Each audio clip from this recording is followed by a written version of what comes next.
NUG အမျိုးသားညီညွတ်ရေးအစိုးရ MOD ကာကွယ်ရေးဝန်ကြီးဌာနရဲ့တပ်ရင်းအမှတ်9918ဖြစ်တဲ့လေထူးကောအလဲပိုင်းတိုင်းအထုစစ်စင်ရေးတပ်ဖွဲ့ CRTF လက်ရှိလှုပ်ရှားနေတဲ့ကရင်ပြည်နယ်ဖားဆောင်ဒေသကိုတောင်တွေကျော်ချောင်းတွေဖြတ်ပြီးမကြခင်ရက်ပိုင်းကကျွန်တော်ရောက်သွားခဲ့ပါတယ်။တန်လွင်မြစ်ကိုကျော်ရင်တော့ဖားဆောင်ရောက်ပြီပေါ့။ဖားဆောင်မြို့ကဗိုလ်ချုပ်ကြီးမင်းအောင်လှိုင်ဩဇာကခလာရ135ကိုလာပေါင်းများစွာပိတ်ဆို့တိုက်ခိုက်နေတဲ့တော်လှန်ရေးတပ်ပေါင်းစုတွေထဲမှာလေထူးကော CRTF အပြင်ကျဲပြူလို့ခေါ်ကြတဲ့ KNSA ကရင်တပ်မတော် KA ကလာလာတာလို့အတူကောက်ခေါ်ကြတဲ့ကရင်ပြည်လူမျိုးပေါင်းစုံပြည်သူ့လွတ်မြောက်ရေးတပ်ဦး KNPLF KPLA KNDF ဖားဆောင် PDF ဘော်လခဲ PDF စတဲ့အဖွဲ့တွေပါဝင်ပါတယ်လန်ခီမှာကလာလာတာအုပ်ချုပ်နေတဲ့မဲဆဲမျိုးနယ်ကိုဖျက်ဆီးခဲ့စဉ်မှာကလာလာတာရုံးချုပ်အပါဝင်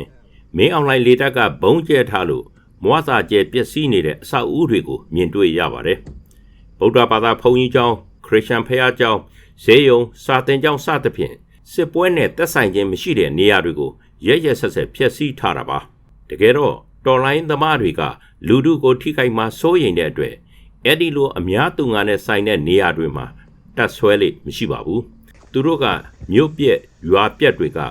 လူနေအိမ်တွေနဲ့တစ်ပင်ဝါပင်တွေအောက်မှာနေထိုင်ကြတာပါဒေသခံဒလန်တရင်ပေးတွေနေရာအနှံ့ရှိတဲ့အတွက်အဲ့ဒီဆေးရုံတွေဘာသာရေးအဆောက်အဦတွေမှာတော်လှန်ရေးသမားတွေမရှိဘူးဆိုတာမင်းအောင်လှိုင်စစ်တပ်ကကောင်းကောင်းသိပါတယ်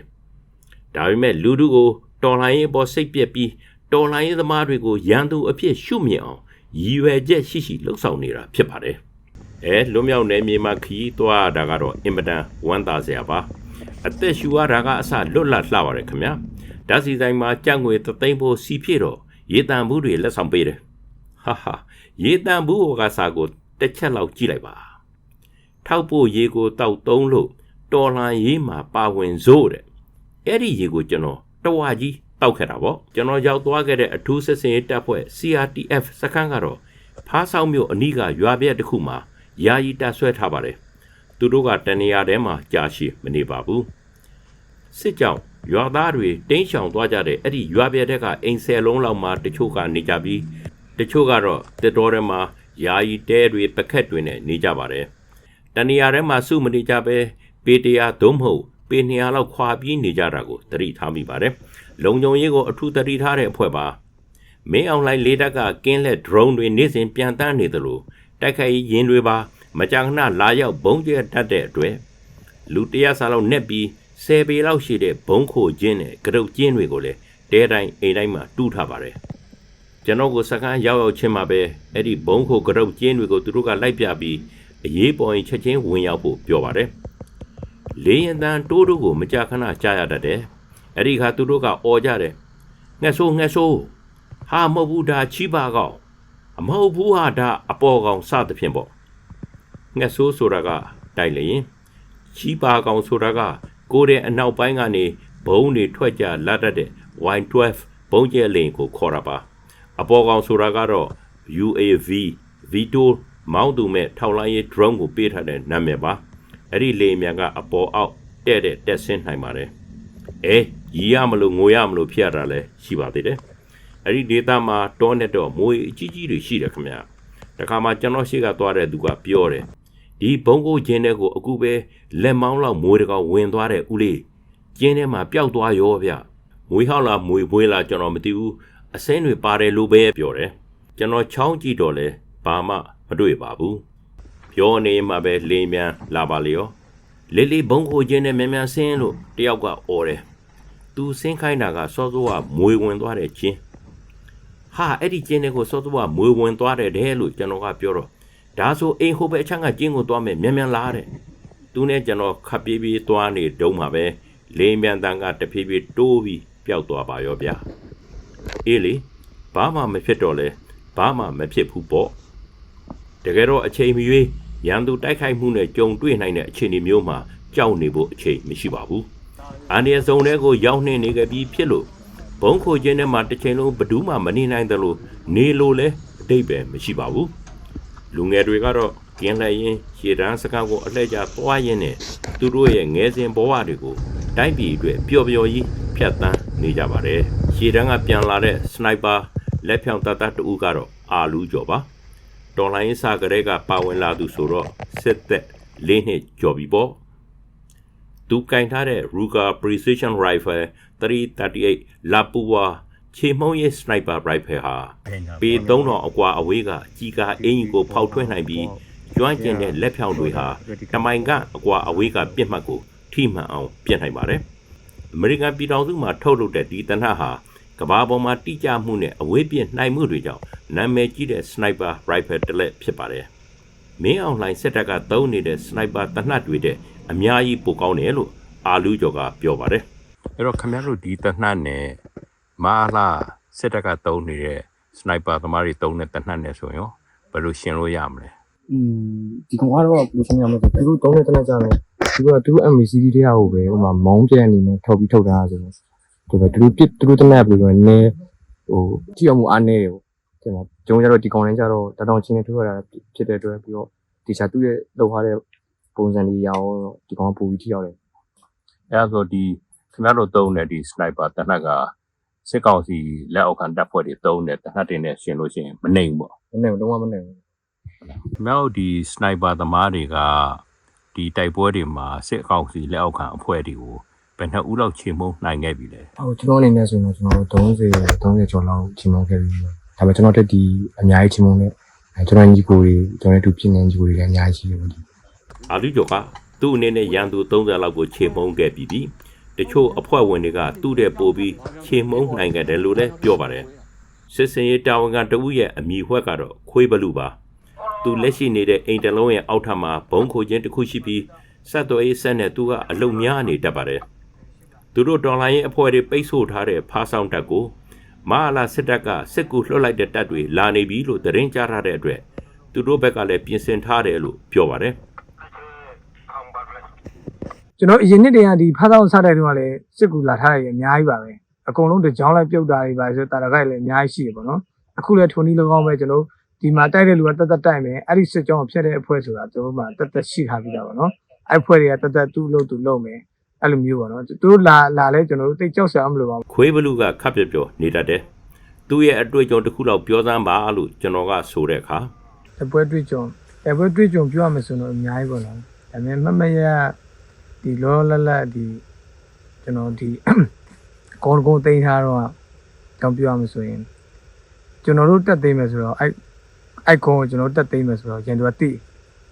ရပေါ့နော်သူကျွန်တော်ဆက်လိုင်းပူရတဲ့အချိန်ဂျာဘက်ဆက်ကနေသူတို့ရတယ်ပေါ့နော်ရတဲ့အချိန်သူတို့ဝင်ပြောတယ်တို့တက်မလာသေးဘူးလားတို့တက်မလာသေးဘူးလားငါတို့စောင့်နေတယ်လေတို့ပြောတယ်အဲ့ချိန်ကျွန်တော်တို့ကုန်းအောက်မှာပဲရှိနေသေးတယ်သူတို့ကဝင်ပြောနေတဲ့အချိန်ပေါ့နော်ရန်သူကဝင်ပြောတာကိုဘက်ဆက်လိုင်းသူတို့ကသတင်းပေါက်သွားတယ်လို့မျိုးဖြစ်တာပေါ့နော်ပြီးတော့သူတို့ကဝင်ပြောမင်းတို့တက်မလာသေးဘူးလားတက်လာခဲ့တယ်ငါတို့စောင့်နေပါရင်သူပြောကျိုးဘက်က ready ဖြစ်တဲ့ချိန်ကျွန်တော်တက်လာတဲ့ချိန်ကျွန်တော်9မိနစ်ပဲကြာတယ်ကုန်းကအရင်ကြီးရောမဟုတ်ပေါ့နော်ကုန်းရတယ်ကျွန်တော်ကုန်းရပြီးတစ်ဆက်တည်းနောက်တစ်ကုန်းမှာတစ်ခါလေးဆက်ရတယ်ဟိုကျွန်တော်အဲ့မှာတနက်တွေလက်နက်ခင်းရည်တွေလည်းရတာရှိပါနော်ကုန်းကတော့တော်တော်လေးဘယ်လိုပြောရမလဲစစ်သူစိန်ခေါ်ကိုစိန်ခေါ်လို့အဲ့လိုမျိုးတွေးတူလာဆန်းလို့ကိုပြန်ပြဆိုတဲ့သဘောမျိုးနဲ့တော်တော်ရတာတော့တော်တော်ရှိပါတယ်အဲ့ဒီကိုလူတို့စိန်ခေါ်ရဲဆိုတဲ့လူတွေကတကယ်တိုက်တော့ပါဖြစ်အကုန်ထွက်ပြေးတယ်အဲ့ဒီဆိုအမှန်တမ်းပြောမှဆိုကျွန်တော်တို့ကကျွန်တော်ကကြတော့အမှန်နဲ့ဥဆောင်ပြီးတော့ပြောတယ်ပါစက်တွေများတယ်များတဲ့ခါကျတော့ကျွန်တော်ဒီနာကျွန်တော်လူတွေကမှထောက်ပြတဲ့ချိန်ရောပြည့်တက်တဲ့ချိန်ကျွန်တော်အဲ့သူတို့ရဲ့ grow ကျွင်းတွေဘန်ကာတွေတော့အကုန်လုံးရသွားပြည့်ချိန်ကျွန်တော်ဒီကောင်လေးထွက်ပြေးရအောင်နော်ခွန်ကိုတွင်းတဲ့အဲ့ဒီကမှသူကကျွန်တော်နောက်မှပြန်ကြတော့သူဘိုလေးလို့ပြောတယ်ဘိုလေးတော့ CDN ဝင်လာတွေပါနေပြောတာတော့သူကတော့ဘိုလေးလို့ပြောတာဘိုလေးသူကရုံဆုံးစပြီးထွက်ပြေးရတယ်အဲ့ကောင်မှအကြီးဆုံးသူကရုံဆုံးစပြီးထွက်ပြေးတယ်သူကခွန်ကိုတွဲကန်တာဒီကောင်ခိုးတဲ့ကန်တော့တက်ကြတော့ဘာလို့ထင်လဲဘယ်ဟုတ်ဒီကောင်ဘိုလေးတဲ့သူကရင်စစင်ကိုသူကရင်စပြီးထွက်ပြေးတယ်ကျွန်တော်တကယ်တက်လဲတက်ပေါ့ကျွန်တော်လိုက်ပြကြပြီးကျွန်တော်လည်းသူတို့ထွက်ပြီးတော့ရမ်းလိုက်ခိုင်းမနေနေပြီပဲရှင်းပြီးတော့မှဖြည်းဖြည်းအဲ့လိုလိုက်ခိုင်းတော့လွတ်သွားတယ်သူကတော့သူတို့ဘက်ကအကြဆုံးမရှိဘူးလားသူတို့ဘက်အကြဆုံးရှိတယ်ကျွန်တော်တို့အဲ့မှာ9ရောက်6ရောက်လောက်အလောင်းတွေရှိတယ်ကျွန်တော်တို့အဲ့မှာဟိုအရှင်တွေလည်းရှိရပါတော့အရှင်တွေရှိရဆိုမှဒဏ်ရပြီးတော့သူကတွေးထွက်လုံပြီးတော့ကုပေးခြင်းတော့မရလိုက်ပါဘူး ကျွန်တော်တားနေဟိုမှာချစ်ခင်တာလေကုပေးချင်တာအခုပဲကုပေးချင်တဲ့တော်များလားသူကသူထွက်လုံပြီးတော့မသိပါကျွန်တော်သူ့ကိုမေးသေးတယ်မင်းတို့ဘာလို့ထွက်မပြေးရအောင်ကျွန်တော်မေးသေးရအောင်ဆရာတို့ဖွဲ့ရောက်လာတာဟုတ်တယ်ကျွန်တော်တို့ပြေးချိန်မှမမီရောတာအဲ့မင်းတို့ပိုကြီးရောမင်းတို့ပိုကြီးအရင်ထွက်ပြေးသွားပြီလေတော်တော်ပြီးတော့ခါနေတော့သူလည်းတွေးထွက်လုံတန်ရအောင်ဘိုင်းမထီအောင်တန်ရတော့သူကနဲ့သူပဲပြေးသွားလိုက်ခွေးဘလူရဲ့ဘဲဘဲရင်ပတ်အောင်နားမှာလူတချို့ရဲ့နာမည်တွေကိုတက်တူးထိုးထားပါတယ်ကြဆုံးသွားတဲ့ရဲဘော်တွေတဲ့ဒါဥထုံးအမောဆုံးကြာဒါအမှောင်ကားဒါစကန်ကုန်းသိန်းနေပဲကြာတာညောင်တုံးဒါစကန်ကုန်းသိန်းနေကြာဒါရှမ်းကြီးဆိုတာဟိုရှမ်းမြောက်ဘက်ကကျွန်တော်ချင်းပါနော်ဒီမှာအာလူဆိုရင်ကျွန်တော်ရဲ့စစ်ကြောင်းမှုပေါ့နော်ကျွန်တော်ရဲ့အကိုကြီးတွေပဲပြောရမှာပေါ့ဒီအာတူဒီနောက်ဟိုရှိသေးတယ်9ရောက်လောက်တော့ရှိသေးတယ်ထပ်ထိုးပြီးမှထပ်ပြမယ်နော်နောက်ပိုင်းတိုက်ပွဲတွေမှာကြာဆုံးသွားခဲ့တဲ့ရဲဘော်9ယောက်ရဲ့အမည်တွေကိုအဲ့ဒီအောက်ဖက်မှာထပ်ပြီးထိုးရအောင်မယ်လို့ခွေးဘလူကပြောတဲ့အခါကျွန်တော်သူ့ရဲ့ရဲဘော်ရဲပဲစိတ်ကိုတွေးနေမိခဲ့ပါတယ်သူတို့အဖွဲ့မှာတော်တော်များများကတက်တူးတွေထိုးထားကြတယ်တက်တူးထိုးဆရာနာမည်ကဆွဲခန်းတယ်တော်လှန်ရေးမတိုင်ခင်ကတော့သူဟာကျောင်းဆရာတယောက်ပေါ့သူကအမှုပညာကိုဝါသနာပါတဲ့အတွက်သူတို့အဖွဲ့ခေါင်းဆောင်တယောက်ကတက်တူးထိုးတဲ့ပစ္စည်းတွေဝယ်ပေးထားတယ်လို့ပြောပါတယ်သူမှလက်မလဲအောင်အစမ်းသက်ခံမဲ့လူတွေကလည်းများသာလားဒီ CRTF အဖွဲ့ရဲ့ခေါင်းဆောင်ကတော့အရင်က ABSDF မြန်မာနိုင်ငံလုံးဆိုင်ရာကျောင်းသားများဒီမိုကရက်တစ်တပ်ဦးနဲ့ VBSW စွမ်းအားမြင့်မြန်မာကျောင်းသားစစ်တီတော်များအဖွဲ့မှပါဝင်ခဲ့မှုတဲ့ကိုကျော်စေရပါအဲ့ဒီ VBSW အဖွဲ့ဟာ1999ခုနှစ်ကဘန်ကောက်မြို့မြန်မာတန်ယုံစီးနှင်းသိမ်းပိုက်မှုပါဝင်လှုပ်ရှားမှုတွေရှိခဲ့ဘူးတာကိုမြန်မာရေးစိတ်ဝင်စားသူအများအပြားမှတ်မိကြမယ်ထင်ပါတယ်ကိုကျော်စေရဟာအမေရိကန်စစ်မှုထမ်းဟောင်းတွေရဲ့လေ့ကျင့်မှုကိုရရှိခဲ့သူတဦးဖြစ်ပြီး1995နောက်ပိုင်းအမေရိကန်ပြည်ထောင်စုကတက္ကသိုလ်တစ်ခုမှာပညာဆက်လက်သင်ယူခဲ့သူပါမင်းအွန်လိုင်းအာဏာသိမ်းပွဲအပြီးမှာတော့တော်လှန်ရေးမှာသူပြန်လည်ပါဝင်လာခဲ့ပါတယ် NUG အစောပိုင်းကာလမှာကိုကျော်စေရကိုအလဲပိုင်းတိုင်းစစ်ဦးစီးချုပ်အဖြစ် MOD ကခန့်အပ်တာဝန်ပေးခဲ့တာပါကိုကျော်စေရကနောက်ပိုင်းမှာအဲ့ဒီတာဝန်ကိုပြန်အပ်လိုက်ပြီးလက်ရှိဒီတိုင်ရင်မှာစစ်ရေးအကြံပေးအဖြစ်ပဲတာဝန်ယူနေပါတယ်သူကစစ်ရေးအတွေ့အကြုံရင့်ကျက်သူတော်လှန်ရေးကိုပဲစိတ်ဝင်စားသူဖြစ်ပြီးနိုင်ငံရေးကိုလုံးဝစိတ်မဝင်စားပါဘူးအလဲပိုင်းတိုင်းစစ်ဦးစီးချုပ်မလုပ်တော့ပေမဲ့ MOD ဥဆောင်မှုအောက်ကမထွက်ဘူးတော်လှန်ရေးမှာ COC ရှိဖို့လိုတယ်ဆိုတာကျွန်တော်ကောင်းကောင်းသိပါတယ်လို့ကိုကျော်စေရကကျွန်တော်ကိုဖုန်းပေါ်ကပြောပါတယ်အခြေအနေအရကိုကျော်စေရနဲ့ကျွန်တော်လူချင်းမတွေ့နိုင်ခဲ့ပါဘူးသူတို့အဖွဲ့မှာလိုအပ်ချက်တွေအများနီးတူရှိပေမဲ့ဖြစ်တဲ့နီးနဲ့ရှင်းသန်မယ်လို့သူကပြောတယ် CRTF အတွက်ဘာလိုအပ်တယ်လဲဆို CRTF ကလည်းတခြားတော်လှန်ရေးဖွဲ့တွေလိုပဲမပြည့်စုံတဲ့အခြေအနေကြားနေရှားပါတဲ့ကြားနေဝိုင်းလုံးနေကြတာဖြစ်တယ်အဲ့ဒါကြောင့်မို့ကျွန်တော်စာရေးတော့ဆိုလဲကျွန်တော်တော်တော်ခက်ခဲတယ်အမှပြောတာကြီးတို့တရလာလက်နဲ့တို့အဲ့ဒါမျိုးဖြည့်စည်းတာတွေလိုအပ်တယ်ဒါပေမဲ့ဘလောက်လိုအပ်နေတဲ့အခြေအနေဖြစ်ဖြစ်ကျွန်တော်အနေနဲ့တော့ရှိနေတဲ့များနဲ့အကောင်းဆုံးဖြစ်နေအောင်ဆက်ပြီးတော့လုပ်နေကြမှာပဲဖြစ်ပါတယ်ကိုကျော်စေရဦးဆောင်တဲ့လဲထူးခေါ် CRTF အဖွဲ့မှာပါဝင်နေသူအလုံးနီးပါးကတော့ Generation Z မျိုးဆက်တဲ့လူငယ်တွေပါမြန်မာနိုင်ငံတွင်းကတခြားနေရာတချို့မှာလည်းသူတို့အဖွဲ့ဝင်တွေရှိပြီးကျွန်တော်ကတော့ဖားဆောင်ဒေသကစခန်းကိုပဲရောက်ခဲ့ပါတယ်အဲ့ဒီဖားဆောင်ခလာရ135ကိုပိတ်ဆို့ထားတဲ့တပ်ပေါင်းစုတွေက CRTF ရှေ့တန်းအဖွဲ့ရှိရာကိုမနက်ခင်းတစ်ခုမှကျွန်တော်တို့ခီးထွက်ခဲ့ပါတယ် CRTF အဖွဲ့ဝင်တွေကကျွန်တော်ကိုကြီးကအင်ကြီးဝတ်ခိုင်းပြီးကြီးကအုပ်ထုပ်လဲစောင့်ခိုင်းကြတယ်သူတို့မှာတော့မပြေမစုံပါကျွန်တော်စိတ်ထဲမကောင်းခဲ့ပါဘူးဖြစ်နိုင်သူတို့အားလုံးကြီးကအုပ်ထုပ်နဲ့ကြီးကအင်ကြီးတော့ရှိစေချင်ပါတယ်ကားကိုတနေရာမှာရပ်ထားခဲ့ပြီးနောက်ခြေလျင်လျှောက်ကြတယ်ခြေစုံကခွေးဘလူးပြီးတော့ကြောက်ရက်သူတို့ကကျွန်တော်နောက်ကလာပြေးသွားရင်နဲ့တော့ကပိုးပြီးထူထပ်လာပါတယ်ကြောက်ချက်ကပြောတယ်လေးသတိထားတော့စကားကြဲကြဲမပြောနဲ့တော့ကျွန်တော်တို့ရန်သူနဲ့နီးနေပြီတဲ့တွားရင်နဲ့ကျွန်တော်မောလို့ခြေလမ်းတွေနှိမ့်တဲ့အခါသူတို့ကရက်ဆောင်ကြပါတယ်ကျွန်တော်ကြောင့်အန္တရာယ်ဖြစ်မှာကိုမလိုလားတဲ့အတွက်တတ်နိုင်သမျှမနာပဲကျွန်တော်ရှောက်ပါတယ်ဒူးကောင်းကိုတစ်ခါတလေလက်နဲ့ထောက်ပြီးအားပြူရတယ်တပြိုင်နက်မှာလက်တစ်ဖက်ကလည်းတယ်လီဖုန်းကိုကန်ရင်ဗီဒီယိုရိုက်ရတယ်လူငယ်တွေအချိန်မရွေးတင်နိုင်တယ်ငါကဘာလို့နားနေမှာလဲလို့ကိုအားပေးရတယ် လမ်းကထင်ထင်ရှားရှားရှိတာမဟုတ်ပါဘူးခြုံပုတ်တွေကြားလူတိုးထားတဲ့အတွက်လမ်းလိုထင်ရတဲ့နေရာကိုလိုက်ရှာပြီးရှောက်ရတာပါတခါတလေကျွန်တော်ရှေ့ကရှောက်နေတဲ့ကြောက်ချက်ကိုကျွန်တော်မတွေ့တော့ပါဘူးခြုံတွေကအရန်များတာကိုဒီလိုနဲ့ပဲငပြောပင်တွေဘီဇပင်တွေကြားမှာသူတို့တူးထားတဲ့တူးမြောင်းတစ်ခုဘွားကနေပေါ်လာပါရောအဲ့ဒီတူးမြောင်းနှကန်းဘောက်ကလမ်းလျှောက်သွားရတာဟာတော်တော်ခက်ပါတယ်လက်တော်ဝါတာတာရွှွန့်ပေါင်ဘောကနေမြောင်းတဲ့ကိုကျွန်တော်ပြုတ်ကြမလို့ဖြစ်ခဲ့တာအချိန်ချင်းတခါတလေမြောင်းပေါင်ကိုဘယ်နဲ့ညာနှစ်ဖက်ခွာလှမ်းရင်ရှောက်ရတယ်သူတို့အတွက်ရိုးနေပေမဲ့ကျွန်တော်အတွက်ကတော့တဘောဝစားပါပဲဒီလိုနဲ့ဘန်ကာတစ်ခုကိုရောက်တယ်ကျွန်တော်ကိုကြောက်ချက်ကတူးမြောင်းနဲ့ဆင်းဖို့ပြောတယ်မြောင်းတဲ့ကရင်ဘတ်တာတာပါအဲ့ဒီမှာသူတို့အဖွဲ့ဝင်တွေကိုစပြီးတွေ့ပါတယ်ရန်သူနဲ့မီတာ60လောက်ပဲဝေးတော့တယ်လို့ကြောက်ချက်ကပြောတယ်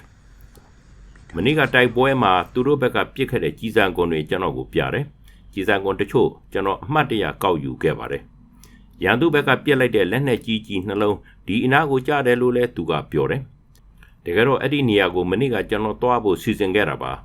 ရဲဘော်တယောက်ဆေးရုံပို့ဖို့အရေးပေါ်လာတဲ့အတွက်ရှေ့တန်းကိုကျွန်တော်တို့ရောက်မသွားခဲ့တာဖြစ်ပါတယ်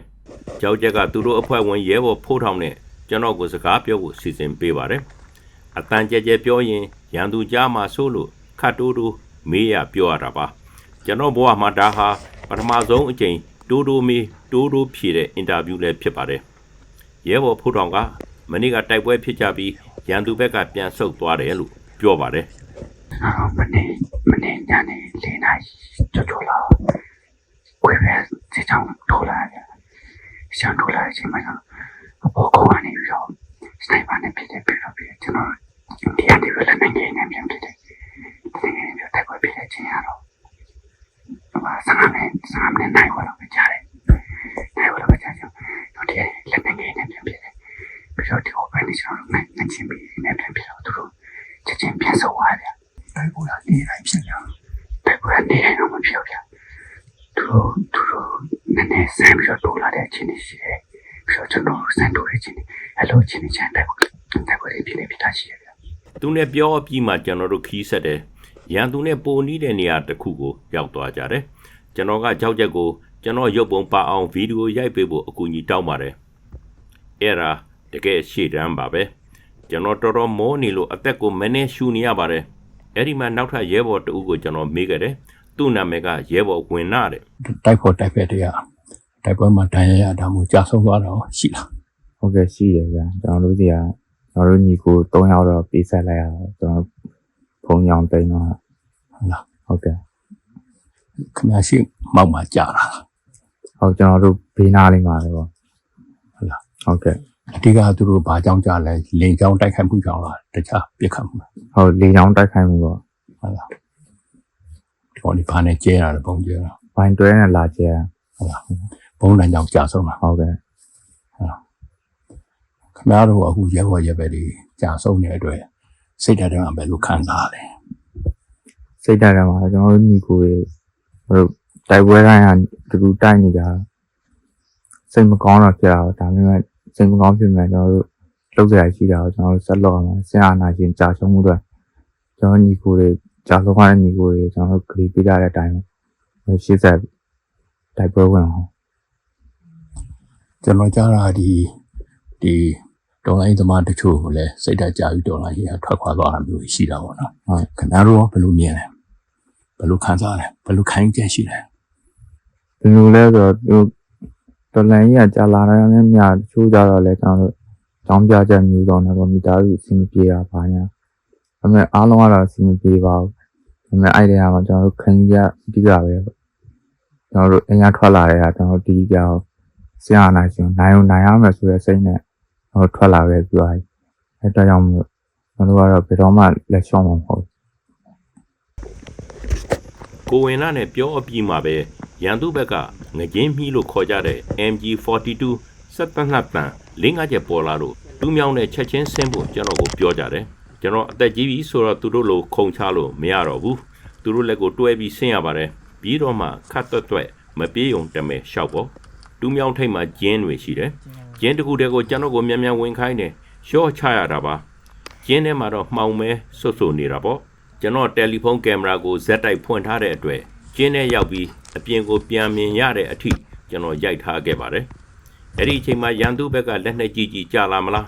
ရန်သူတွေကိုယ်တိုင်ပဲရောက်လာမလားရန်သူနဲ့အလွန်နီးနေလို့ဘယ်တော့ဘာဖြစ်မလဲဘယ်သူမှမသိနိုင်ပါဘူး9မိနစ်လောက်ကြာတဲ့အထိတနတ်တန်ထပ်ပြီးထွက်မလာတော့ပေမဲ့ကျွန်တော်ကိုပြန်ပို့ဖို့သူတို့ဆုံးဖြတ်ကြတယ်ခွေးဘလူးကကျွန်တော်နဲ့ကြောက်ကြရှိကအရင်သွားသူနဲ့လာပြည့်နောက်ချမ်းပြီးလိုက်ခဲ့မယ်လို့ပြောတယ်ဒါနဲ့ကျွန်တော်တို့ပြန်ခဲ့ကြပါတယ်အဲ့ဒီနေ့ကတိုက်ပွဲမဖြစ်ပါဘူးနောက်တနေ့အဲ့ဒီနေရာမှာအကြီးကျယ်တိုက်ပွဲဖြစ်ပြီးရန်သူကတိုက်လေရင်သုံးတယ်လို့ Y12 နဲ့လည်းဘုံတွေကျဲတယ်လို့ပြောပါတယ်ကြောက်ကြကကျွန်တော်ကိုပြောတယ်လေးလေးကန်ကောင်းတာလားကန်ဆိုးတာလားကျွန်တော်လည်းမပြောတတ်တော့ဘူးတဲ့တိုက်ပွဲနဲ့မဆုံလိုက်ရတာကိုသူကဆိုလိုတာပါကျွန်တော်လည်းတကယ်မပြောတတ်ပါဘူးဖားဆောင်ဒေသကိုမတ်လ29ရက်တမ်ဘရော်နေ့မတိုင်ခင်မဟာစစ်တပ်ကတာလွန်အင်အားနဲ့ထိုးစစ်ဆင်နိုင်တယ်လို့တချို့ကယူဆကြပါတယ်တော်လှန်ရေးအင်အားစုတွေအနေနဲ့ကြားဖြတ်တိုက်ခိုက်တာတွေလုံနိုင်ပေမဲ့ဘယ်လောက်အထိတားဆီးနိုင်မှလဲဆိုတာကျွန်တော်မသိပါဘူးခင်ဗျာ